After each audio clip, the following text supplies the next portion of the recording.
My first recipe is so quick and easy, but seriously impressive and deceptively cheap. Homemade gnocchi. Making your own gnocchi is so simple to do, yet the results are absolutely stunning. And it's a great way of using up leftover baked potatoes.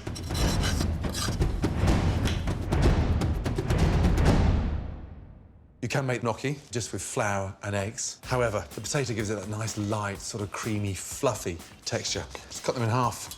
Take your spoon and scoop the inside of those potatoes. I'm using leftover baked potatoes, but this really works as well with leftover boiled potatoes. Two choices. You can get a fork and sort of mash the potato and get it nice and light and fluffy, or this little gadget, it's called a ricer. I suppose it's a posh word for a potato masher. Just squeeze gently. You can see how nice and light it is, almost like fluffy little strands of potato. You can do this when the potatoes are hot. It'll go through the ricer so much quicker. Just slice that off there. Now, a nice spoon of ricotta in. A little touch of salt and pepper. It's really important to season the mixture as we go along, otherwise the gnocchi becomes really bland. Flour over the ricotta, sieved so there's no lumps. One delicious egg. Give that a little whisk. Now, make a little well in the center. You want a nice, soft, pliable ball of dough. Give that a really good mix. Get some thyme flowers in there. And this thyme is light, fragrant, and it's just a really nice herb. And with the ricotta, it tastes brilliant. Just pick the little tips of the thyme flowers. Next, flour your hands generously and knead the mixture into a dough. Fold in and push. And basically what it's doing is get it nice and smooth. As it starts to get a little bit wet, then just add a little touch of flour. But we want something really nice and soft. Now, don't overwork it. It stops the gnocchi from expanding when it hits the pan. That's exactly what I want. A nice, sort of soft, fragrant ball. Cut the ball in half. Lightly flour the hands and just roll it gently. And just think of a big, long cigar. The mixture will start getting a little bit sort of wetter, but do not add lots of flour. Now, lightly flour the knife, so when you slice the gnocchi, it doesn't stick. Cut the dough into bite-sized pieces. Just take your finger, dip it in the flour, and push down. Why? I want my gnocchi to look like a pillow. And for me, the most important part there is that not one of them are identically the same shape. Water on. Bring it up to the boil. A little touch of olive oil in there. Lightly flour your hand. Lift up the gnocchi into the rolling boiling water. Turn that pan to stop them from sticking at the bottom and let them simmer. And they start to sort of tell you they're cooked when they start floating. Get a pan on, get that nice and hot. Now they're just starting to come up to the top, and you can continue cooking them like that. I like blanching them in the water, taking them out, and then frying them. To study the gnocchi, heat olive oil in a frying pan. Gently lift up and look. They've doubled in size. Drain it, get rid of the excess water, and straight in to the hot pan.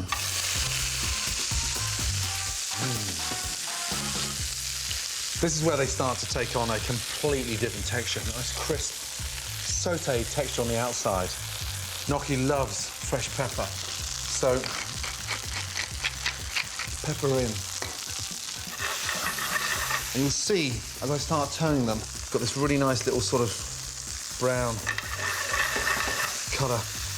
And they're almost puffing up now, like little parcels. So I want them nice and sautéed, both sides, but light and creamy in the centre.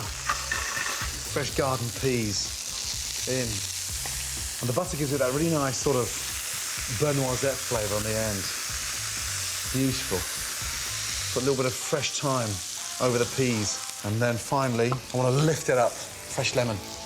Zest the lemon over. So, smells incredible. And then finally, seal the deal with a touch of grated Parmesan cheese.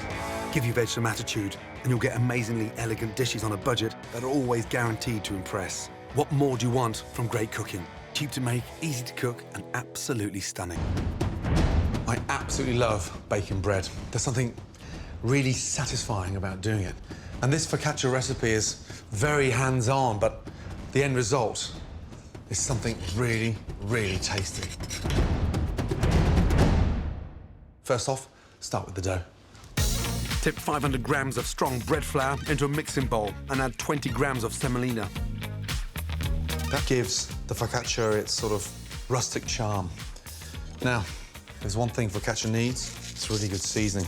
You can't season bread after it's baked, so it's got to go in right at the very beginning. Sprinkle in 15 grams of dried yeast.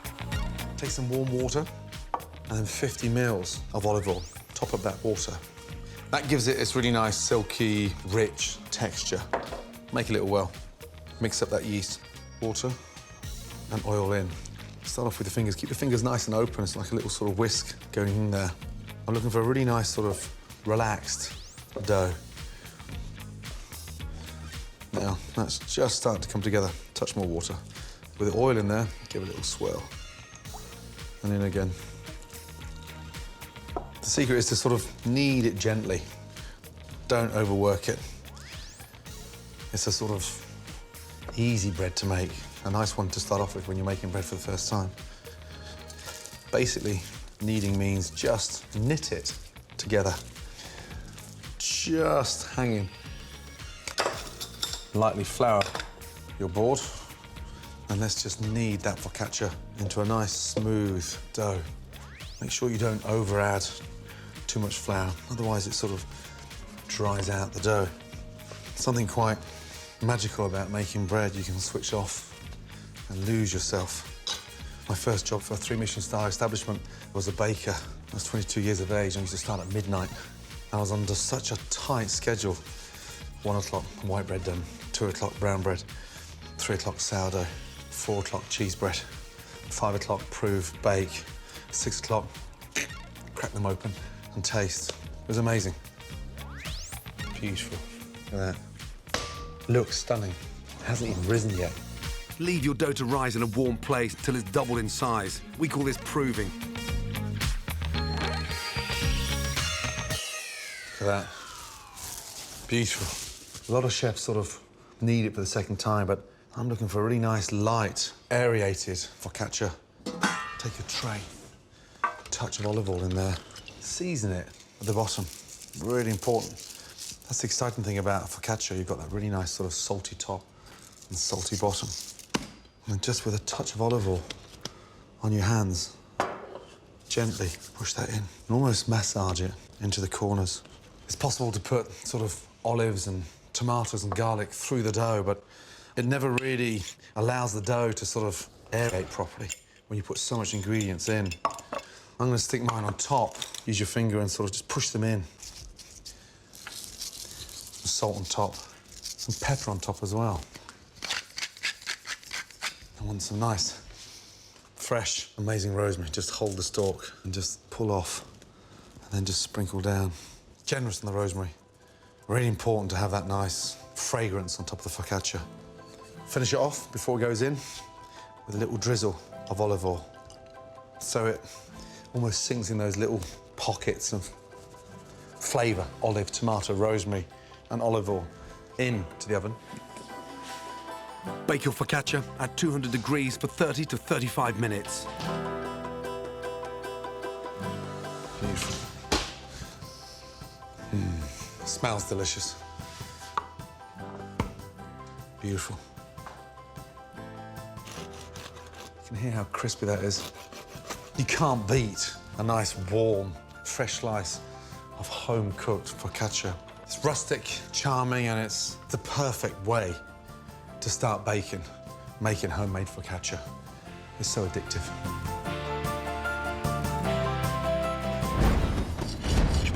My next amazingly aromatic recipe is roasted squash hummus.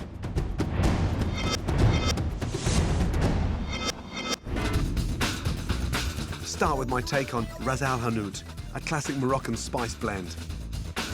In a dry pan, toast cinnamon, cloves, coriander, fenugreek, and fennel seeds. Then add mustard seeds and cumin. When the seeds start to pop, they're ready. Add paprika and grind into a fine powder. For the hummus, peel and chop butternut squash. Put on a baking tray and add garlic, simply bashed, and chopped ginger. Drizzle with olive oil, season, and sprinkle over the spice mix. Then roast in a hot oven for half an hour until soft. Allow to cool and place in a blender. Add tahini, a nutty paste made from sesame seeds, cooked chickpeas, a dash of lemon juice, and a drizzle of olive oil. Blitz until luxuriously creamy and textured. Spices toasted for maximum flavour.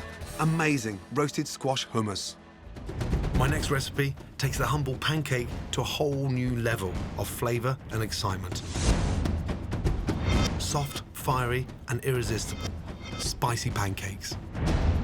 One of the secrets to good cooking is learning to use your imagination. When it comes to brunches, you don't have to stick to the old standbys. These delicious, spicy pancakes are a really great alternative, but more importantly, so easy to do. Start off by toasting your cumin. It's a dry roast, basically. Non-stick pan, just a touch of seasoning. The salt helps to dry out the cumin even more. And then fresh ginger. Slice them nice and thinly. Stack it back up, and then just slice. Nice little thin slices in there. And then keep that bunched up. Shake the chili. Removing the seeds will prevent things getting too hot. Now, garlic. Nice. Now, add olive oil to your toasted cumin seeds, and in with the garlic, ginger, and chili. Lovely. And it feels strange when you talk about garlic for breakfast, but the time I spent in India, everybody was eating something savoury for breakfast. It was extraordinary. Into your bowl. And set aside. Next, the pancake filling. Add olive oil to a hot pan. Mustard seeds in. Now they'll start dancing the minute they hit the pan.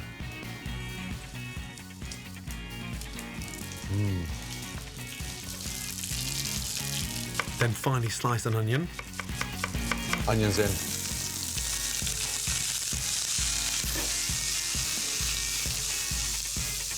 A little teaspoon of turmeric. Sprinkle that in, and look at the colour. An instant change. Leftover potatoes, just slice them. The smell is incredible. Potatoes in now. Spread the potatoes across the pan. I want the potatoes stained. I want them sort of absorbing all that really nice turmeric, acting like a sponge. Season those potatoes, and it really helps to bring out the spice beautifully.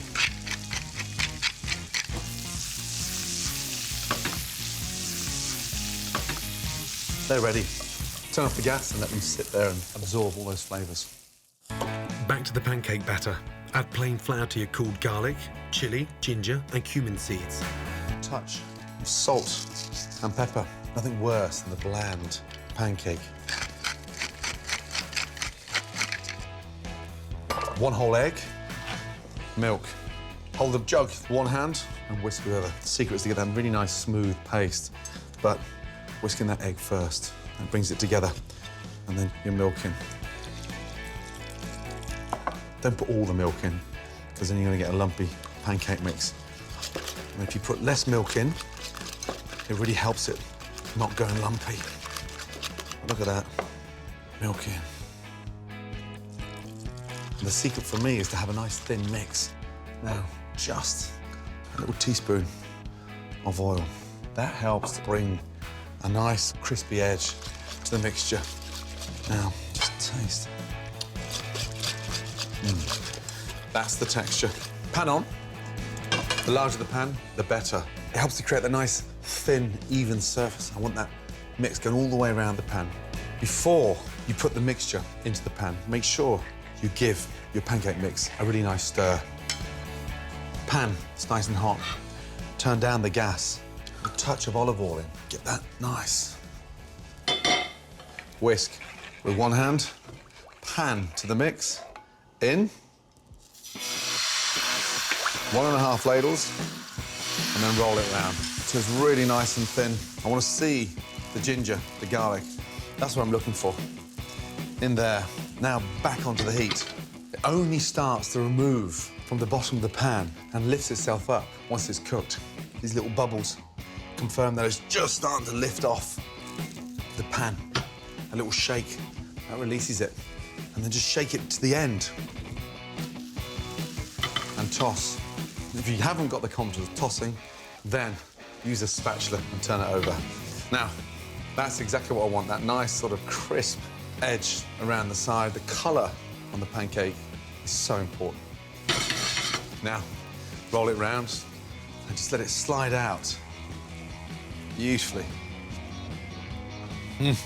Now, for the exciting part, filling them. Take your potatoes, just sort of have a really nice imaginary line. And then just very carefully roll that nice and tightly. Tuck it underneath there, pull it back and roll. Beautiful. The delicious pancakes are ready to eat, but with a simple dipping sauce, they'll be a real treat. Just mix chopped coriander with natural yogurt. That's a really nice cooling agent. Sit that on the side. And that, for me, is a great brunch. Delicious, spicy pancakes. Amazing.